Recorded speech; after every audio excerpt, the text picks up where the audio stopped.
Hello friends, welcome to ரின் சமையல். இன்றைக்கி நம்ம ரின் சமையல் சேனலில் கூட்டு இப்படி செஞ்சால் சாப்பாடு சுவையே தனி, ஈஸியான கூட்டு ரெசிபி. குழம்பு தேவையில்லைங்க, இந்த சொரக்காய் கூட்டு இருந்தால் போதும். ரின் சமையல் சேனலை சப்ஸ்கிரைப் பண்ணிக்கோங்க. பக்கத்தில் இருக்க ஆளுன்ற பெல்லைக்கான கிளிக் பண்ணி வச்சுக்கிட்டிங்கன்னா நான் போடுற வீடியோ உடனே உங்களுக்கு நோட்டிஃபிகேஷனில் வந்துடும். சொரக்காய் கூட்டு செய்கிறதுக்காக குண்டு சொரக்காய் நான் எடுத்திருக்கேன். இந்த சொரக்காயை சட்டி சொரக்காய், அப்படி இல்லைன்னா நாட்டு சொரக்கான்னு சொல்லுவாங்க. சாப்பிட்றதுக்கு ரொம்பவே டேஸ்ட்டாக இருக்கும். மேலே இருக்க காம்பு பகுதியை கட் பண்ணி எடுத்துடணும். இந்த சொரக்காயில் பாதி மட்டும் சேர்த்து தான் நான் சொரக்காய் கூட்டு செய்ய போகிறேன். பருப்பு சேர்த்து செய்கிறனால பகுதி அளவு சொரக்காய் சேர்த்து செஞ்சாவே கூட்டு நிறையா இருக்கும்.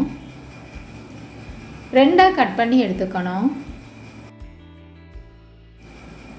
பகுதி அளவு சொரக்காயில் சாம்பார் செஞ்சுக்கலாம்.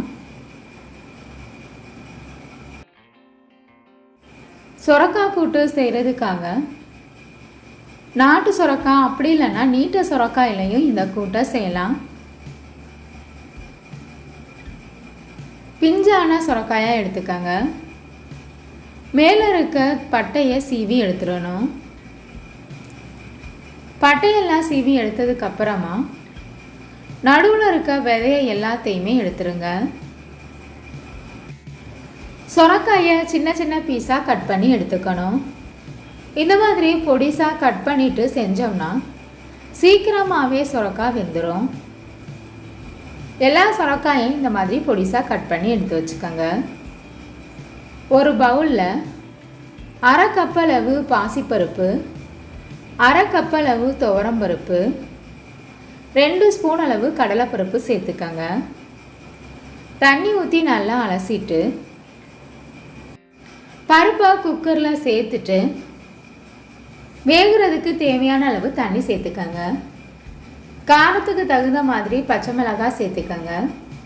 4 பூண்டுப்பல், 4-5 சின்ன வெங்காயத்தை பொடிசாக கட் பண்ணிவிட்டு சேர்த்துக்கணும். பழமான தக்காளி பழமாக 2 சேர்த்துக்கோங்க. 1/4 ஸ்பூன் அளவு மஞ்சள் தூள் சேர்த்துக்கணும். இது கூட நம்ம பொடிசாக கட் பண்ணி வச்சுருக்க சொரக்காயும் சேர்த்துக்கோங்க. கொஞ்சமாக உப்பு சேர்த்துட்டு மூடி போட்டு வேக வச்சுக்கணும்.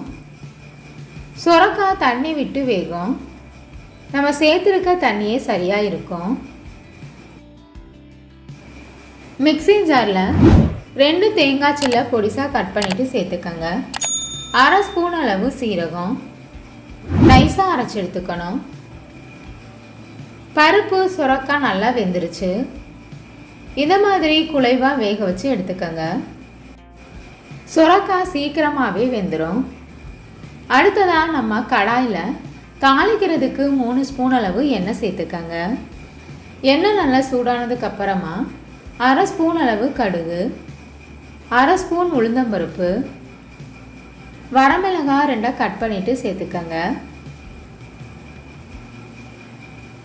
கடுகு உளுந்தம்பருப்பு நல்லா பொரிஞ்சதுக்கப்புறமா இது கூட 10 சின்ன வெங்காயத்தை தட்டிட்டு சேர்த்துக்கோங்க.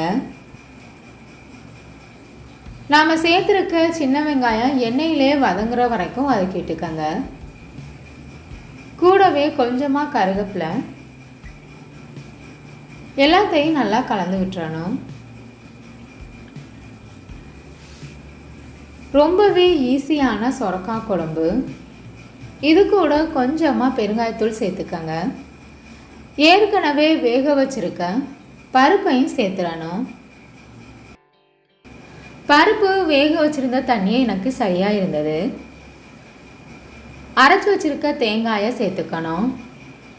தேவையான அளவு உப்பு சேர்த்துக்கோங்க. காரம் உப்பு எல்லாம் சரியாக இருக்கான்னு செக் பண்ணிக்கணும். எந்தளவு உங்களுக்கு காரம் தேவையோ அதுக்கு தகுந்த மாதிரி சேர்த்துக்கோங்க. எல்லாத்தையும் நல்லா கலந்து விட்டுட்டு 1 நிமிஷத்துக்கு கொதிக்க வச்சுக்கோங்க. கடைசியாக இது கூட கொஞ்சமாக கொத்தமல்லி இலைகள் சேர்த்துக்கணும். இப்போ நம்மளோட சொரக்காய் குழம்பு சுட சுட ரெடி ஆயிடுச்சு. ஈஸியான சொரக்காய் கூட்டு உங்களுக்கு பிடிச்சிருந்ததுன்னா என் சமையல் சேனலை சப்ஸ்கிரைப் பண்ணிக்கோங்க ஃப்ரெண்ட்ஸ்.